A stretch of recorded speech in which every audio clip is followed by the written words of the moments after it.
Wa te whito i ha mea mooni nei hoko o hange ko le koti e tohe amoromona, wa whakamooni e taha o sisu kalaisi.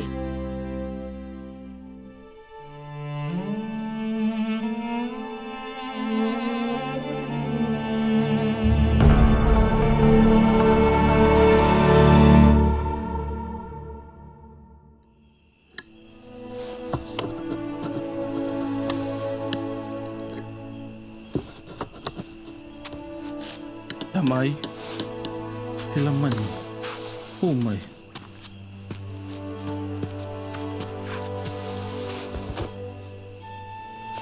O ke hamu whato hoa?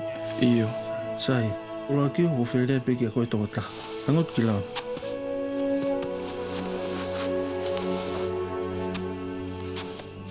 O ko mamahi e whaiang hala o kakai. O ka mata ke whewheka o nau loto. Ko kore ke mo whataha ko toa ki ulawa tuk tak taha to mo ngafa mawahe wahe. Whikau aki mo ngahi me akau ki angatona.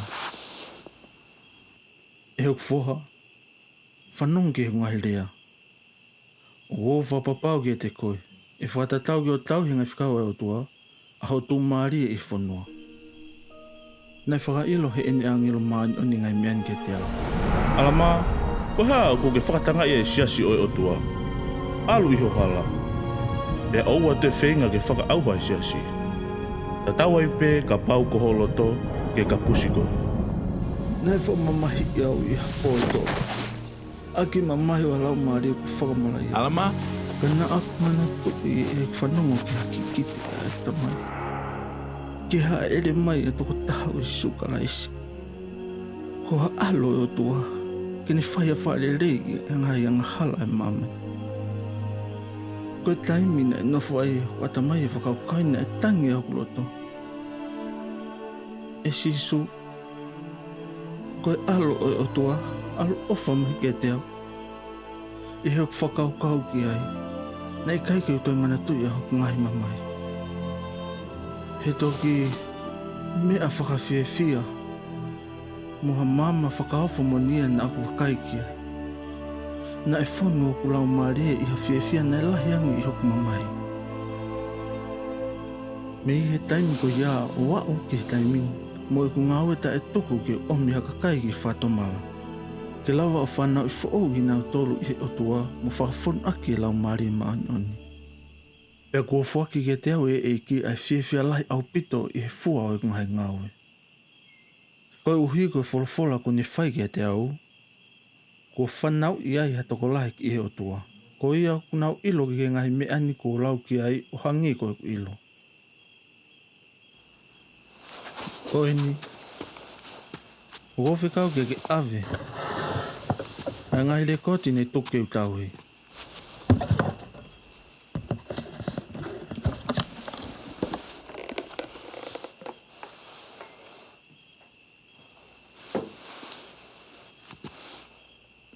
O koutou whikau koe ke tauhi a le koti e kakaini e ulau i perete ni whai. Koe uhi ko hatau mua whapotopoto u tauhi ai.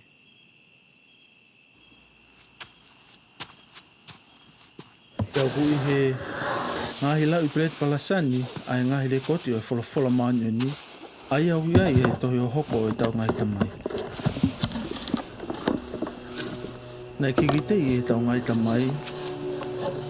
O totonu ke tauhi. Mo tuku whaholo me he tau tangata ki he tau tangata. O malu i he tau pupo e ki. Kai oua ko aluatu ki he pureanga. Whahinga, rea mo e kakai furipe. Ke nau ilo i e ngahi mea lilo o i ai. Pea ko eni. Ka pau e tauhia. Ko pau ke tauhi mau hunau ngingila. Oku mai no. E au whahoko e whanki me iki mo whaingo fuaha ngahi fu mea lalahi. Pea ko hanga e ngahi mea i iki e taimi ni ihi o veu ki e poto.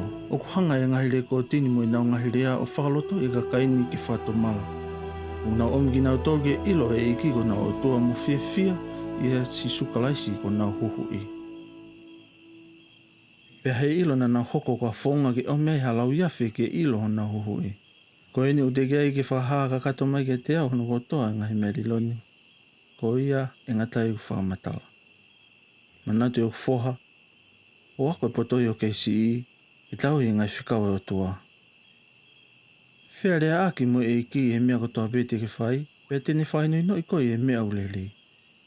Pea ka pau te ke whai e ngai me ani e hike ke koi e a whaosi. Pea ko etni e kufoha. O gai ha mea ni ihi ke urea aki o kau ke mena ui e tau ngai tamai ku ria hona piko ka pasi.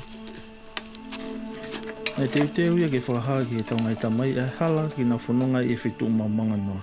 Pena e ngawe manau tolu o whatatau ki nau tui ke o tua.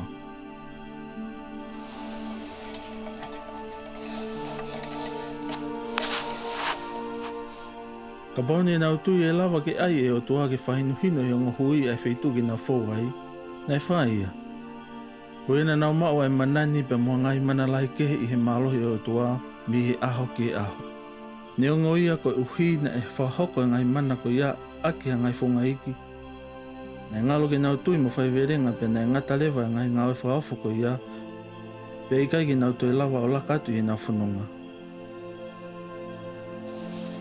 Pe hangie ko e pau hono omi e he mea whahino inoni i tau ngai tamai ki whanua e talawa. E behe e wholofola ka laisi.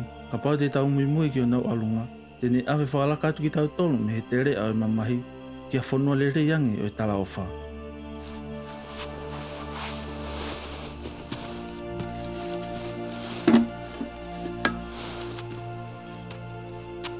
Whakapapau ike ke tokanga e ngai mea toputapuni. Tokanga ke muhanga ki o tua pia mo ui. Aluatu ki e kakaini o whaha e wholofola, pia ngau e whakamatu atu. Ko ia tamai